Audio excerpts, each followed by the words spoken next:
អាចកំបាំងនៃលេខ19ដែលឡាមីនយ៉ាម៉ាល់ពាក់នៅក្នុងព្រឹត្តិការណ៍ World Cup ហេតុអ្វីបានជាឡាមីនយ៉ាម៉ាល់ពាក់លេខ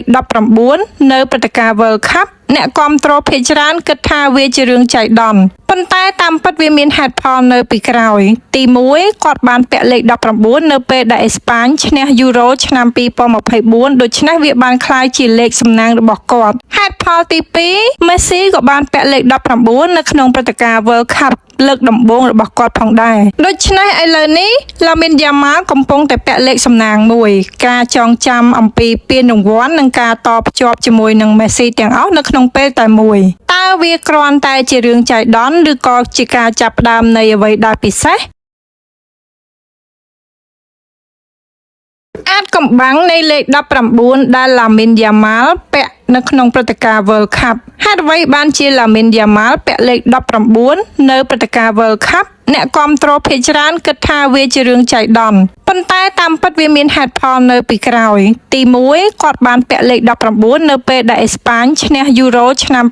2024ដូច្នេះវាបានក្លាយជាលេខសំណាងរបស់គាត់ហេតុផលទី2មេស៊ីក៏បានពាក់លេខ19នៅក្នុងព្រឹត្តិការណ៍ World Cup លើកដំបូងរបស់គាត់ផងដែរដូច្នេះឥឡូវនេះឡាមីនយ៉ាម៉ាល់កំពុងតែពាក់លេខសំណាងមួយការចងចាំអំពីពានរង្វាន់និងការតភ្ជាប់ជាមួយនឹងមេស៊ីទាំងអស់នៅក្នុងពេលតែមួយតើវាគ្រាន់តែជារឿងចៃដន្យឬក៏ជាការចាប់ផ្ដើមនៃអ្វីដែលពិសេសអាចកំបាំងនៃលេខ19ដែលឡាមីនយ៉ាម៉ាល់ពាក់នៅក្នុងព្រឹត្តិការណ៍ World Cup ហេតុអ្វីបានជាឡាមីនយ៉ាម៉ាល់ពាក់លេខ19នៅព្រឹត្តិការណ៍ World Cup អ្នកគាំទ្រភាគច្រើនគិតថាវាជារឿងចៃដន្យប៉ុន្តែតាមពិតវាមានហេតុផលនៅពីក្រោយទី1គាត់បានពាក់លេខ19នៅពេលដែលអេស្ប៉ាញឈ្នះយូរ៉ូឆ្នាំ2024ដូច្នេះវាបានក្លាយជាលេខសំណាងរបស់គាត់ហេតុផលទី2មេស៊ីក៏បានពាក់លេខ19នៅក្នុងព្រឹត្តិការណ៍ World Cup លើកដំបូងរបស់គាត់ផងដែរដូច្នេះឥឡូវនេះឡាមីនយ៉ាម៉ាល់កំពុងតែពាក់លេខសំណាងមួយការចងចាំអំពីពានរង្វាន់និងការតភ្ជាប់ជាមួយនឹងមេស៊ីទាំងអស់នៅក្នុងពេលតែមួយតើវាគ្រាន់តែជារឿងចៃដន្យឬក៏ជាការចាប់ផ្ដើមនៃអ្វីដែលពិសេស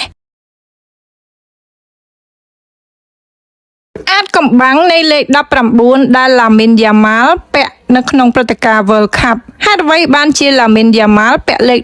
19នៅព្រឹត្តិការណ៍ World Cup អ្នកគាំទ្រភាគច្រើនគិតថាវាជារឿងចៃដន្យប៉ុន្តែតាមពិតវាមានហេតុផលនៅពីក្រោយទី1គាត់បានពាក់លេខ19នៅពេលដែលអេស្ប៉ាញឈ្នះយូរ៉ូឆ្នាំ2024ដូច្នេះវាបានក្លាយជាលេខសំណាងរបស់គាត់ហេតុផលទី2មេស៊ីក៏បានពាក់លេខ19នៅក្នុងព្រឹត្តិការណ៍ World Cup លើកដំបូងរបស់គាត់ផងដែរដូច្នេះឥឡូវនេះឡាមីនយ៉ាម៉ាល់កំពុងតែពាក់លេខសំណាងមួយការចងចាំអំពីពានរង្វាន់និងការតភ្ជាប់ជាមួយនឹងមេស៊ីទាំងអស់នៅក្នុងពេលតែមួយតើវាគ្រាន់តែជារឿងចៃដន្យឬក៏ជាការចាប់ផ្ដើមនៃអ្វីដែលពិសេស